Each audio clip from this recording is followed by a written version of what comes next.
Step into the Timeless Tales library, where each story unfolds like a soft whisper, guiding you gently into a realm of restful calm. I'm Theodore, your host, and tonight I'll weave a tranquil tale to quiet your thoughts and lull you towards slumber. The Timeless Tales library thrives thanks to the support of listeners like you. If these stories bring you peace, please subscribe to help us keep crafting these serene escapes. As you cozy up, drop a comment below to share where you're tuning in from tonight, and tell us a destination you'd love a story to transport you to. Perhaps Prague, Kauai, the Andes, or Yosemite. Your dreams light the way for our little library's glow. Close your eyes now, dear listener, and let the fog of old London settle gently around you like a velvet blanket. Breathe in the faint scent of coal smoke and damp leaves, and feel the hush of Baker Street as the gas lamps dim to a golden glow. Tonight, Sherlock Holmes invites you into a mystery as soft as moonlight on the Thames, where every clue is a lullaby and every revelation a sigh of relief. Let the world beyond your pillow fade away. You're safe here, drifting through the quiet corridors of 221B, where even the strangest puzzles resolve into perfect, peaceful rest. Now, close your eyes and breathe slowly. Tonight, you're not in your room, you're descending into the sunken library within the Timeless Tales library. Here, the air is thick with peaceful silence, and the light is soft and hazy, filtering down from the water's surface far above. Every shelf is covered in smooth green moss, and the books glow with a soft bioluminescent light. The only sounds are the gentle currents and the occasional brush of a fish's tail. Feel yourself sink deeper, your body becoming as weightless as a page adrift in the water. Your bed is a soft bed of sand at the bottom of this quiet sea, cradling you securely. Release your jaw, your shoulders, and your hands. Let the pressure of the day lift from you, rising to the surface like a stream of bubbles. Let the stories of the Timeless Tales library drift into your imagination like schools of colourful silent fish. Sherlock Holmes, The Case of the Red-Headed League. In the heart of London, where the city's heartbeat slows to a murmur after dusk, the sitting room at 221B Baker Street glowed with the low amber light of a single lamp. The fire in the hearth had settled into a cradle of embers, each one pulsing softly, like a distant star winking through a velvet sky. Outside, a gentle rain tapped against the windows, a rhythmic whisper that invited the soul to unwind. The raindrops slid down the glass in slow silver trails, catching the lamplight and scattering it into tiny prisms of warmth. The curtains, heavy and burgundy, swayed ever so slightly in the draught from the chimney, their folds like the soft waves of a dreaming sea. Sherlock Holmes reclined in his armchair, his long fingers steepled beneath his chin, his eyes half closed as if dreaming while still awake. His dressing gown, a deep indigo silk, pooled around him like twilight itself, and his hair, usually so precisely combed, had fallen into gentle disarray, softened by the fire's glow. Across from him, Dr. John Watson sat wrapped in a woolen blanket the colour of heather, a cup of chamomile tea cooling in his hands, its steam curling like mist over a quiet lake. The tea's fragrance, honeyed, floral, faintly earthy, mingled with the room's other comforts, the beeswax polish on the mahogany table, the faint lavender scent of the linen press, the subtle sweetness of Mrs. Hudson's scones cooling on a tray by the door. The room was a haven of calm, its shelves lined with books that smelled of aged paper and quiet wisdom. Leather-bound volumes of philosophy, poetry, and forgotten lore stood shoulder to shoulder, their spines cracked in places where loving hands had turned their pages.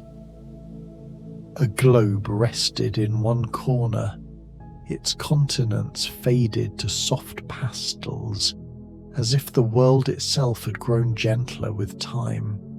The Persian rug beneath their feet was thick and plush, its intricate patterns of indigo and crimson inviting the eye to wander, then rest. A violin rested on a side table, its polished wood catching the firelight in delicate glints, as if promising a lullaby yet to be played. The air was warm, heavy with comfort, and every breath felt like sinking deeper into a feather bed. Holmes stirred, his voice low and smooth, like the ripple of water over smooth stones. "Watson, my dear friend," he murmured, "do you recall the curious affair of Mr. Jabez Wilson and his red-headed league? A tale so peculiar, yet so perfectly resolved, it feels like a dream one might drift into on a night such as this." Watson's eyes softened, his lids growing heavy as he leaned back, the blanket slipping slightly over his shoulder. The wool was soft against his cheek, warmed by the fire and his own drowsy heat. "I do," he said, his voice a gentle hum thick with the approach of sleep. "A strange business, but comforting in its way. Tell me again, Holmes. Let it carry us to sleep." Holmes smiled, a rare, tender curve of his lips, and began to speak, his words weaving a tapestry of calm and wonder, each syllable a step deeper into the land of dreams. The fire settled lower, its embers glowing like a heartbeat, and the rain outside became a soft creedle song, lulling the city into stillness. It began, as so many gentle mysteries do on a quiet autumn morning, when the streets of London were draped in a soft golden haze. The leaves in Regent's Park drifted to the ground like feathers, each one a tiny parachute of amber or russet settling onto the grass with the hush of a secret. The air carried the faint perfume of wood smoke and roasted chestnuts, and the distant chime of a church bell floated through the mist, slow and sonorous, as if time itself was stretching, yawning, preparing for a long nap. Mr. Jabez Wilson, a pawnbroker of modest means and remarkable hair so vividly red it seemed to glow like an ember in twilight, made his way to Baker Street. His steps were unhurried, his boots making the softest thud against the damp cobblestones. His round face was flushed with a mixture of curiosity and calm, as if he were strolling through a dream rather than seeking the aid of the great detective. His coat, a sturdy tweed the colour of moss, was buttoned neatly, and a woolen scarf, knitted by his late wife perhaps, lay soft against his throat. In his hand he carried a folded newspaper, its edges worn from gentle handling, the ink still smelling faintly of the press. Holmes greeted him with a warmth that put the man at ease, offering seat by the fire and a cup of tea that steamed invitingly. The armchair was deep and welcoming, its cushions sighing as Mr. Wilson settled into it. The tea was poured from a silver pot, its surface etched with delicate vines, and the cup, fine china painted with tiny forget-me-nots, warmed his hands. The pawnbroker took a slow sip, the chamomile and honey soothing his throat, and began to tell his tale. His voice was steady, almost melodic, rising and falling like the tide on a peaceful shore. He described the strange advertisement that had caught his eye in the morning paper, nestled between notices of lost cats and gentle reminders to pay one's rates. It was an invitation, he said, for men with hair of the reddest hue to apply for a position in the Red-Headed League, a society, it claimed, dedicated to the preservation and celebration of this rare trait. The words were printed in a cheerful font, the paper itself a soft cream, as if the announcement were less a job offer and more a kindly invitation to a garden party. Holmes listened, his eyes half closed, a faint smile playing about his lips.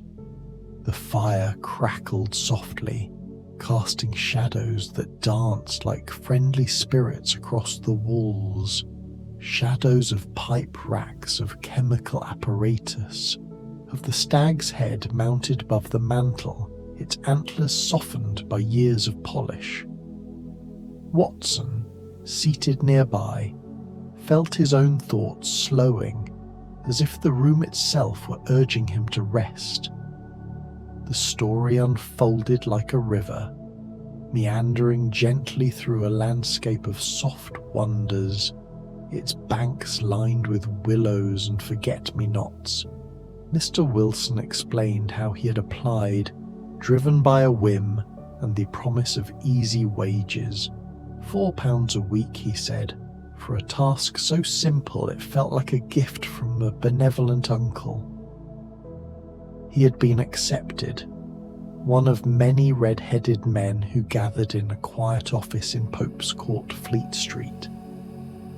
The office was a calm place, its walls painted a soothing pale green, its windows overlooking a sleepy courtyard where ivy climbed the walls in lazy spirals and pigeons cooed softly in the eaves. The furniture was simple but comfortable.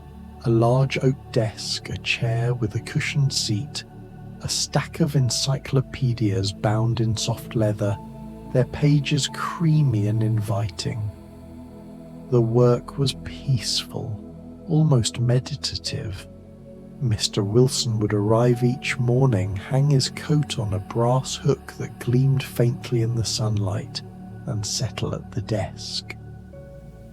The scratch of his pen was a soothing rhythm against the silence, the ink flowing in smooth, dark lines.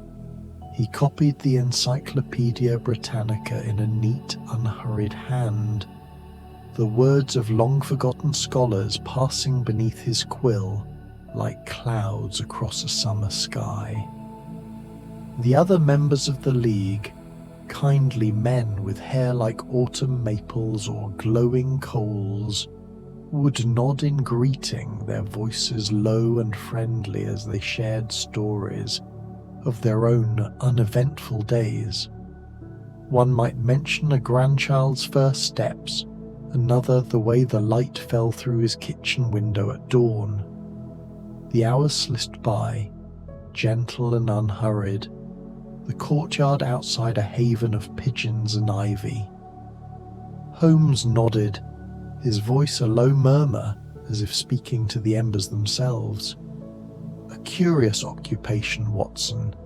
Imagine a man paid handsomely to sit in a quiet room, his pen gliding across paper, the world outside fading to a gentle hum, the sunlight through the window warm on his sleeve, the pigeons cooing like a lullaby.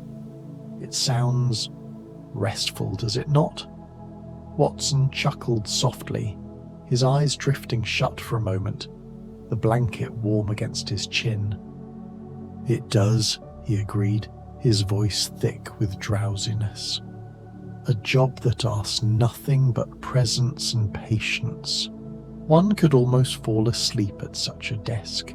the pen slowing, the eyelids heavy, the encyclopedias waiting like patient friends.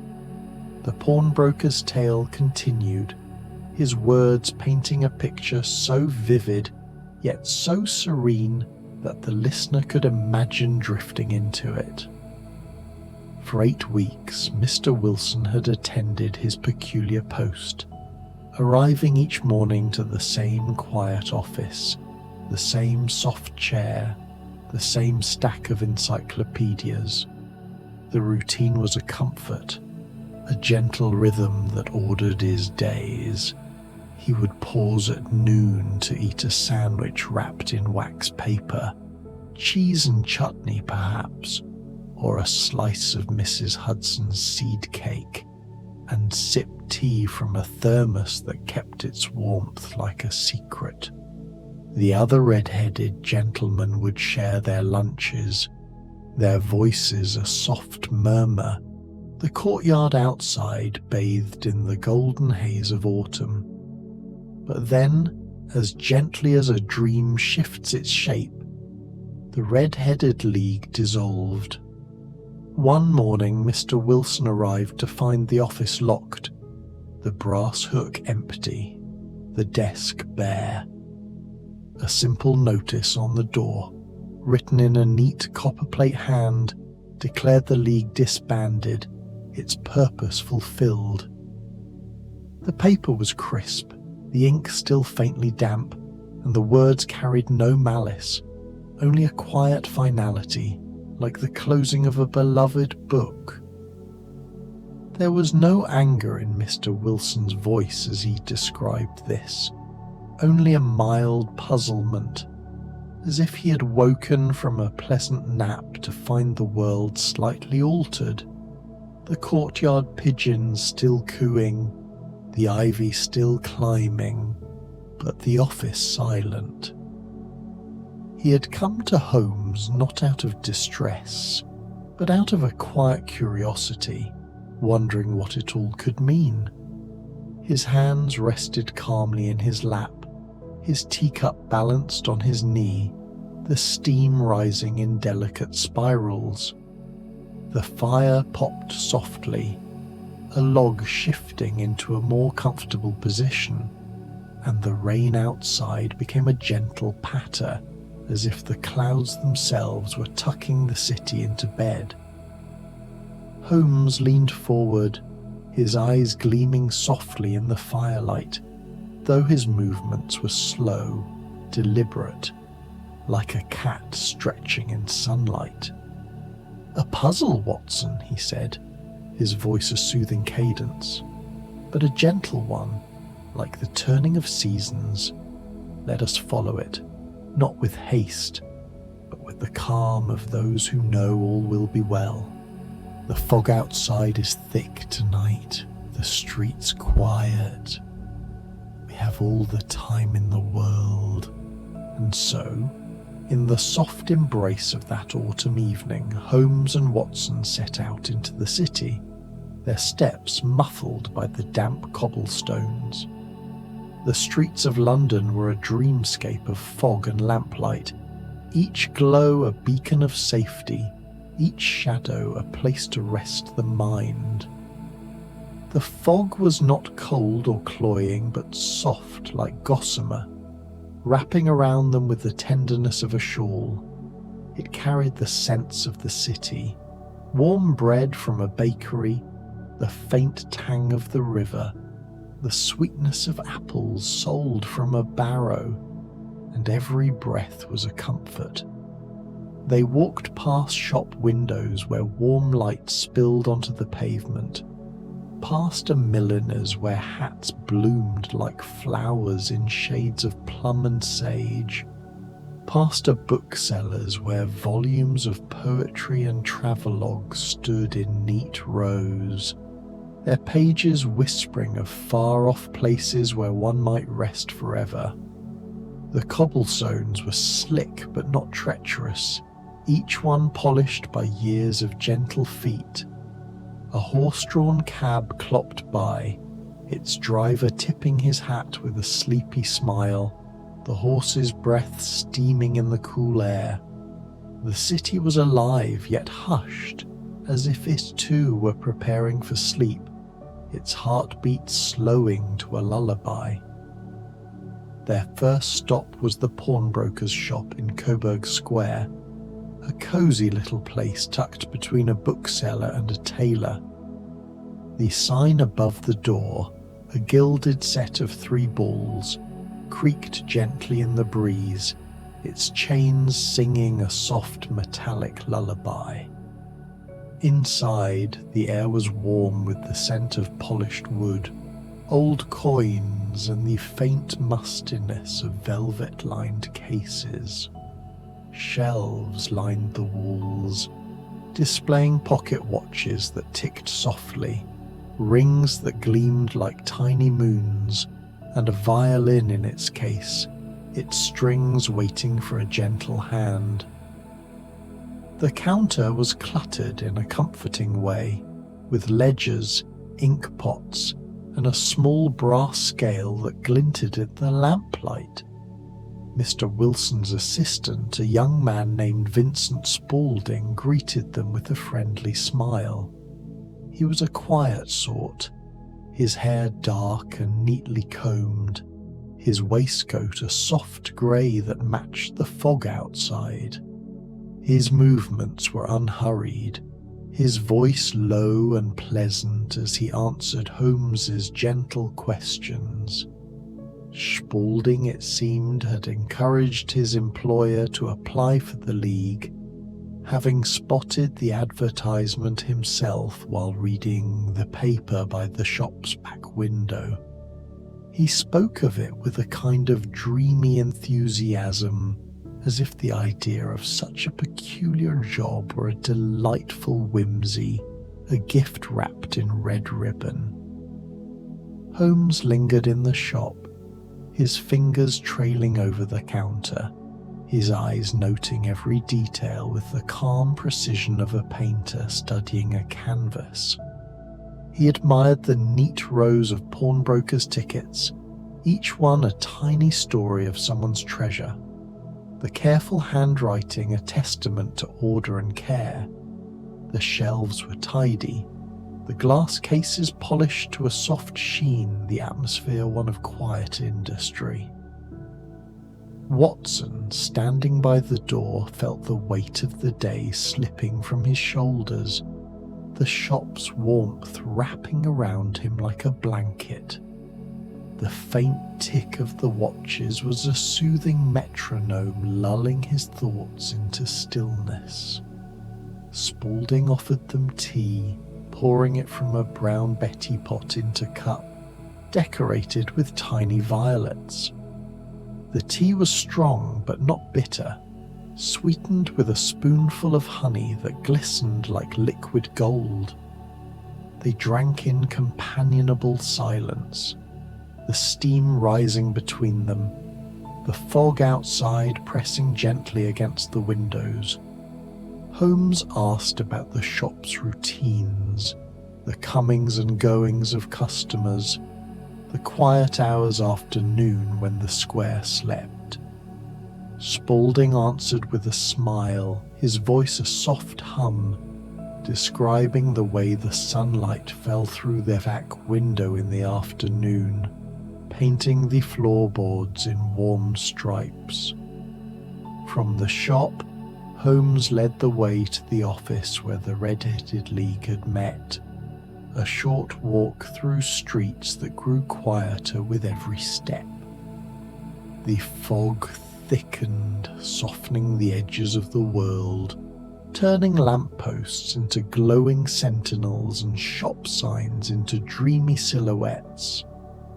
They passed a small park where a fountain trickled softly, its water catching the light in tiny rainbows, and a flower cellar arranging late blooms, chrysanthemums the colour of sunset, their petals soft as silk. The scent of the flowers lingered, mingling with the fog, creating a perfume that was both earthy and ethereal. The office was in Pope's Court, a narrow lane where the buildings leaned close, their bricks softened by ivy and time. The door to the League's rooms was plain but sturdy, its paint a gentle sage green, its brass knob polished to a warm glow. The courtyard beyond was a haven of peace, the pigeons cooing softly in the eaves, their wings rustling like pages turning in a beloved book. Ivy climbed the walls in lazy spirals, its leaves a deep, soothing green, and a single bench sat beneath a plane tree, its bark smooth and cool to the touch.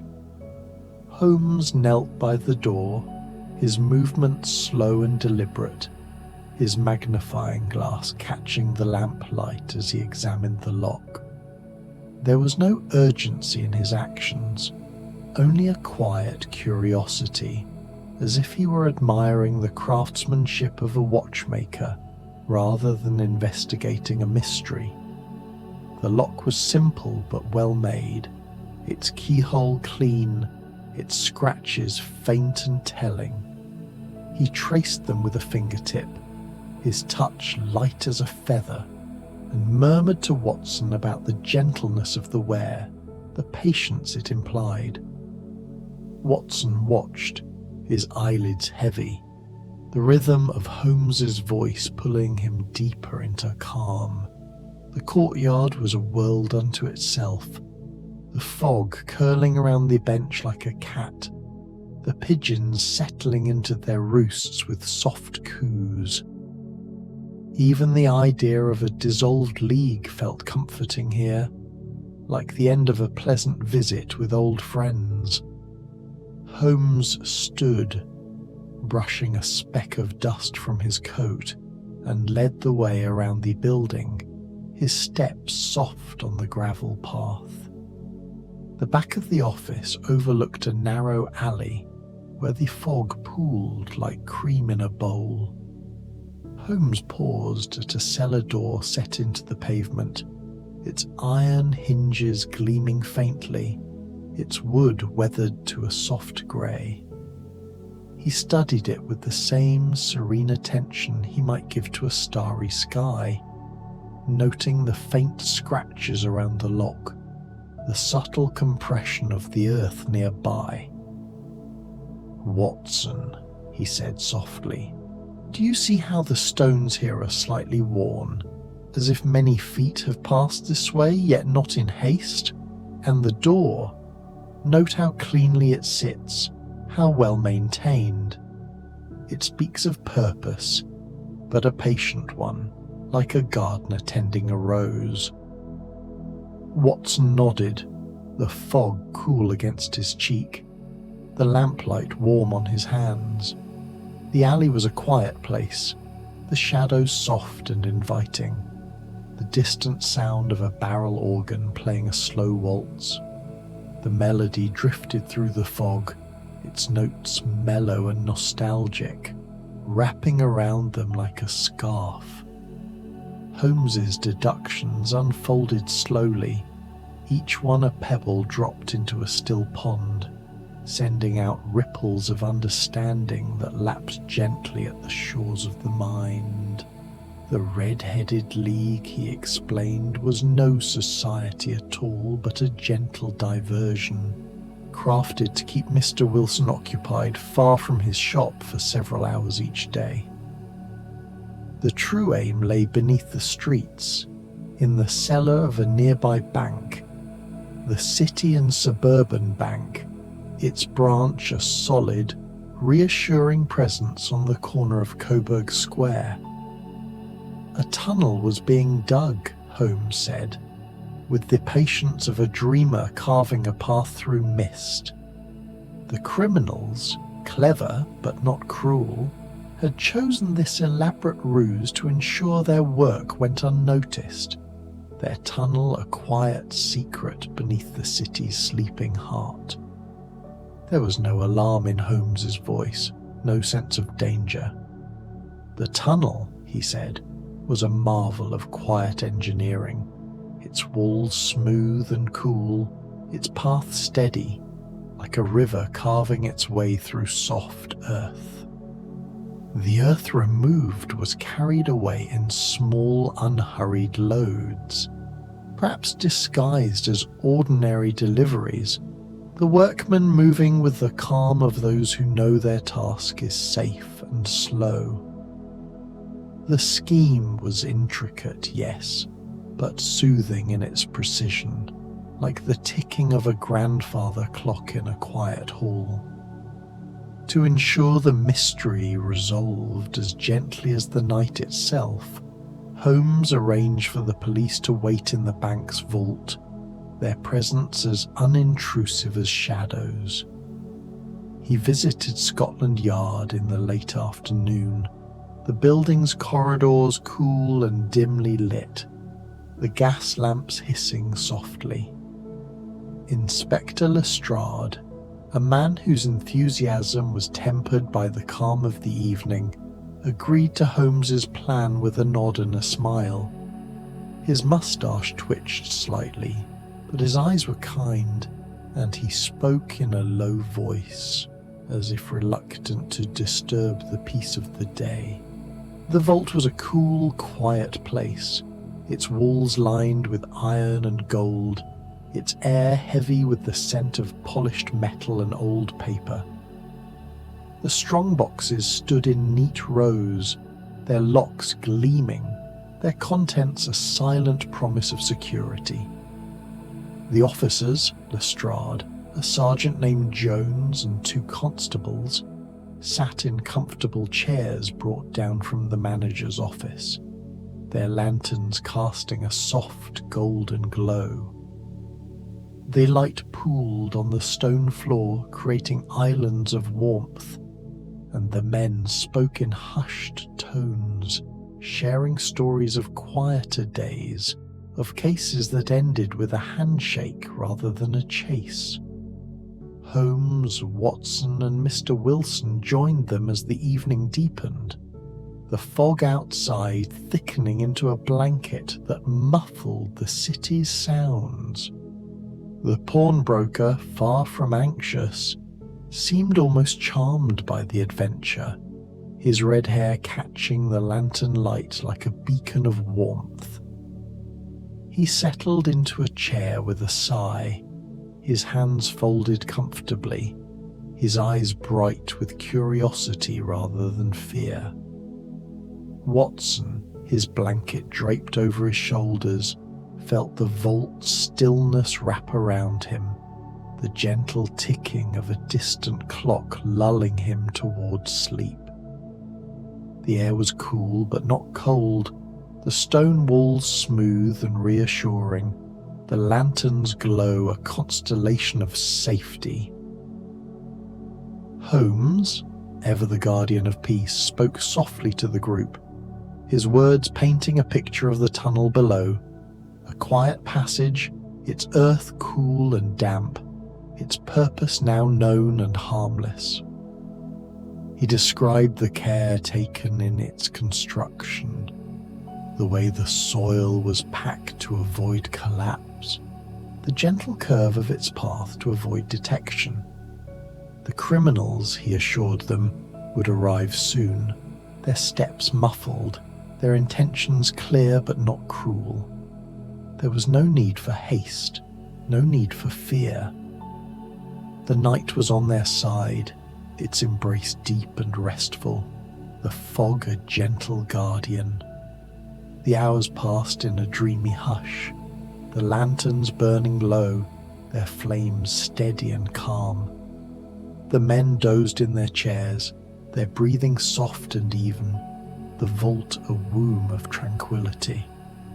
Mr. Wilson hummed a little tune under his breath, something from his childhood perhaps, its melody sweet and simple.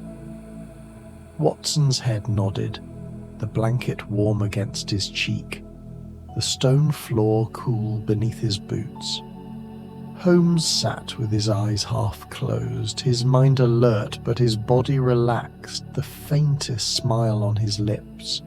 And so it was, in the hush of that subterranean vault, that the mystery unfolded like a flower opening to moonlight. The tunnel's entrance, a small iron grate in the floor, creaked softly, the sound no louder than a sigh. Two figures emerged, moving with the grace of shadows. John Clay, a man of sharp mind and gentle demeanour, his hair neatly combed, his coat a soft charcoal, and his accomplice, Archie, whose nervous smile betrayed no malice, only a quiet resignation. They carried small lanterns, their light dim and considerate, and their tools, folded neatly in a canvas bag, gleamed faintly. They froze at the sight of Holmes, his calm presence as reassuring as a lighthouse to a drifting ship. Clay's eyes widened, then softened with admiration, and he bowed slightly, a gesture of respect rather than defeat. "Mr. Holmes," he said, his voice low and melodic, "you have outdone us, and with such grace." There was no struggle, no harsh words. The officers, moving with the grace of dancers in a slow waltz, rose from their chairs and secured the men with cuffs that gleamed softly in the lantern light. The metal was cool but not cold, the clicks gentle, almost apologetic.